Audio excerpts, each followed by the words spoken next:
Infertility is a battle. So what do you do if your relationship is suffering? Your partner just doesn't seem to give a shit. I get it.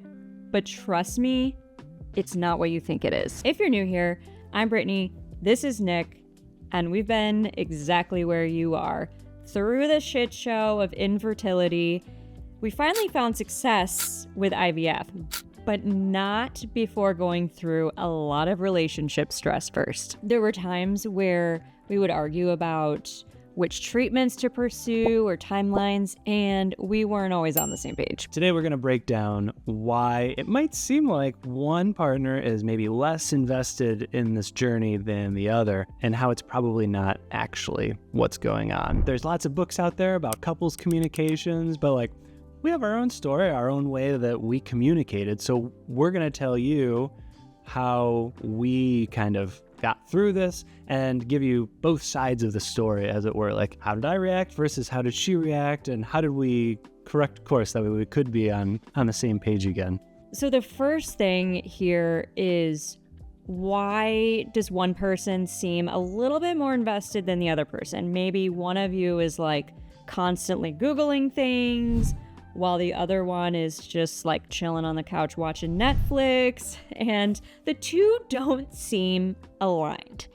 So why is that? These are not absolute truths or anything. Everybody has their own process. Everybody shares in a different way, but these are just maybe some of the more common ways. So there are many, many, many ways to cope or grieve, because I think, as many people have talked about, infertility is very similar to a cancer diagnosis. So there's so many different emotions and so many different ways of expressing them. And some people have more external ways of coping and grieving, and that's crying or just showing being sad. And some people just kind of keep it bottled up. And I think between the two of us, I think you can guess who is who based earlier. I very much am I can't control it, so I'm just going to keep on plugging along. And my lovely wife here is very much I don't know how to control it and I can't, so I'm going to get frustrated by it. And that's just something that we learned along the way.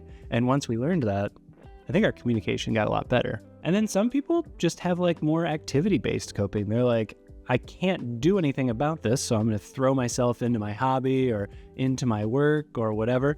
Whatever works for you, that's fine. But I think understanding that's the critical piece. So part of it for me, and I'll admit, when we started this process, I was kind of, just chilling. I didn't watch Netflix though. I'm not a movie person. I'm more of a browse the internet. Hey, back when Twitter was socially acceptable, I was on Twitter a lot, right? But I didn't outwardly vent because there was nothing I could do about it. My role as kind of the male in this process, which that's a whole other side piece we'll get into later, I was the logistics coordinator. I was ordering the medicine, I was scheduling the appointments and making sure that we did everything on time. And it was that's a lot of work, right? But that's kind of, I threw myself into that, and I really didn't probably talk too much about fuck, another negative test. This is really hard. I'm well, I can't do anything about it, so I'm going to focus on other things. And Brittany, before she realized that was kind of my style, took that to be clearly you don't give a shit. When in fact, I did give a big shit. For me, I didn't notice that right away. It's always as the person going through treatments, it's always in your face. You have the injections, you're taking the medicine, you have the side effects. It's very, very physical when you are the person who is the one actually receiving the treatments in this process. So for me, I didn't understand that that's not something that immediately came to mind for him. He's very much part of the process, but he's not going through the same physical things that I am. So it's not always gonna impact him necessarily in the same way, even though it still has an impact. And then the other piece too is the male or the non-treatment partner in this whole process very much takes a backseat. And my biggest pet peeve with the entire infertility process, we would meet with doctors, we would go to have blood draws, we would do the, whatever it was. I was sitting in this dinky little chair just off to my side. Doctors never said anything to me. They never said hi. They never asked how things were going. I was centered around her. I get it. She's getting poked and prodded and all that stuff, but I'm part of this too, And a small part, but no, I'm just a kidding. part. But so then it got to the point where I couldn't feel like I could say the right thing. I didn't know how to say what I was feeling or try to like take the brunt of it. Because the truth of it is, she's got this going on. I can't do anything about it. So I'm just going to not put my foot in my mouth. But not putting my foot in my mouth opened a whole other can of worms. So you can't win. So that's a little bit of the why my partner might be silent or I don't feel supported. Now that you understand like why it's happening, now it's like, okay, what does it mean? Or more importantly, what does it not mean? What is it not a sign of? So I think we touched on this a little bit, but it doesn't mean that the person doesn't care. Everybody shows their feelings differently. Everybody copes, everybody grieves differently. So I might be crying. That might not be Nick's style of coping or grieving. He might be more of a silent type guy. There's any number of ways that somebody can show their feelings. It's important to not, and I was guilty of this, so, I totally get it, but it's important to not just like jump to the conclusion immediately that just because somebody is silent, it means they don't care, because we have to really like think about like how they process differently. And I think it's also worth noting, like some people, when they are like expressing their feelings, some people like to have that connection and they like to talk and talk and talk and talk. Like I'm one of those people. Other people, they need space. They want to just go to the room for like a little bit, chill, collect their thoughts. Maybe they'll talk later. Like both of those styles are valid and perfectly fine. It's just like understanding that like, there are differences sometimes. Not everybody likes to talk, and that's okay. And then this we also discussed a little bit too. Nick mentioned sometimes guys just feel useless.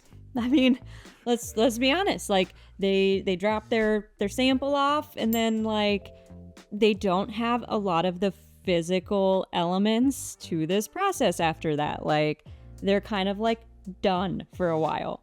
Not done emotionally, but physically. If the doctors aren't talking to him directly, asking him questions, involving him in the process, it sort of feels like they're just kind of sitting and waiting around until something happens. How patriarchal. F the patriarchy. Okay, so what's next? We understand why we're feeling how we are and like what the reasoning is behind it and what it does and doesn't mean. Okay, how do you fix it? And that was the trick, right? We had to have some real hard conversations that probably started off overly emotionally. I will say we're talking about it somewhat casually here, but this is not how it played out in the moment. It was much more dramatic than that. So the first part about this is how do you approach the conversation? Start from a calm place, wherever you're feeling comfortable. Don't do this in an already tense moment, right? Don't spring this on somebody after they just got a negative result. That's not going to help you. So come at this from a place of calm. And instead of coming at it from a place of blame or you do this or you do that or you must feel that way, start with the I statements. I am feeling overwhelmed. How are you feeling? I am understanding or observing how you're thinking, and I don't know, maybe I don't understand. So like, let's talk it through. Being able to have a conversation without placing blame and also accepting your partner's feedback. That's an important piece too. Don't blame, don't be defensive. Just have this kind of, I don't want to say dispassionate, but like just this conversation that doesn't have to be you versus me. We're a team and we got to figure this shit out. This is easier said than done. Like I was very much part of playing that whole blame game, and like I did not use the I statements at first, and it actually took quite a while to start like speaking that way because it's hard at first, especially when you're like super fired up about all this and there's emotions involved, and it's not easy. It's not easy. Another thing you can do is ask more open-ended questions when you're kind of having these conversations. Instead of throwing out accusations, you can ask, well, how do you feel about this treatment? Something that makes everybody feel included, like their opinion matters, versus like, why don't you want to do IVF right now? Both members can ask these questions, and then everybody gets supported, and then, you know, we're moving to a better place after this. Making real progress. One book we could recommend, it's The 5 Love Languages. Now, it's a little too religious-y preachy for my liking, but the underlying principles are good, in my opinion at least. Like, everyone expresses relationship values in a different way. Gift giving, or touch, or, you know, words of affirmation, or whatever. And I think trying to understand what you need and how you would feel supported, and then being able to articulate that to your partner. I mean, I didn't even know this was a thing before I read the book. I'd heard people talk about it, but once you understand like your love language, which is really just another term for how you articulate your needs, you can better communicate, like outside of infertility, but it's also super relevant within infertility. You can work with your partner on like how they're going to respond best, you know, whether that is, hey, you know, like, hey, big guy. Whatever you need. I don't know. Maybe that's not my love language and I need to learn. She's not good at words of affirmation, I guess. The touch was there. If touch is your thing, then there. Good job. Right? You know what I'm saying, though. This book is also very helpful for getting your love life back on track because, and that's a whole other video not to be discussed now, but sex gets hard. Yes, it does. Ooh, that's another topic for another day. Sure is. So those are just a few things that you can do to just kind of get the conversation started. And then what if you need kind of a little extra help, or you decide you want some outside help? And that's where therapy can be a game changer. We've been through couples therapy. I find it really helpful. If you find a therapist you really connect with, I think that's key. But there are therapists who specialize in infertility and working with couples, and I think that that's really valuable because they know, you know, what you're going through. They know like more of like what issues you're facing, like Nick said, the sex and, you know, the impacts there and how it becomes like this scheduled thing and not romantic, and that plays into everything. So not only the communication piece, but it can help your relationship as a whole. So there's a lot of value in therapy, and I think like there's no shame in that game. Like we did it, so something to look into, you know, if you're in this place where you really feel like your relationship is a little bit more tense under stress, like check it out. We'll put some links below because there are a lot of good resources out there. Yeah. From actual trained professionals. That was a lot. But infertility is a lot.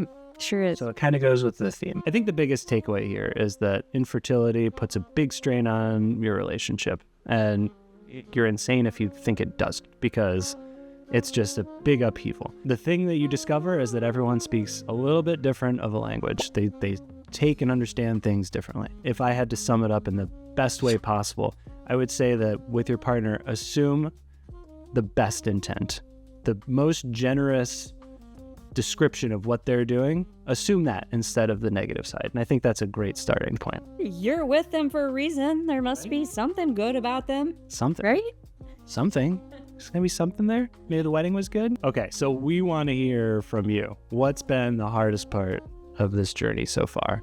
Tell us in the comments below. We're very curious because like we've heard a lot of stories, and you know, there's been a lot of positive, a lot of negative, and sometimes just typing it out can be helpful. So give us a shout. Also, follow us on Instagram and make sure you like and subscribe. We're going to have more videos like this. We might even do a spicy video like we previewed here. I don't know. Who knows? We'll see where it takes us. That's all we got for now. So bye. Bye.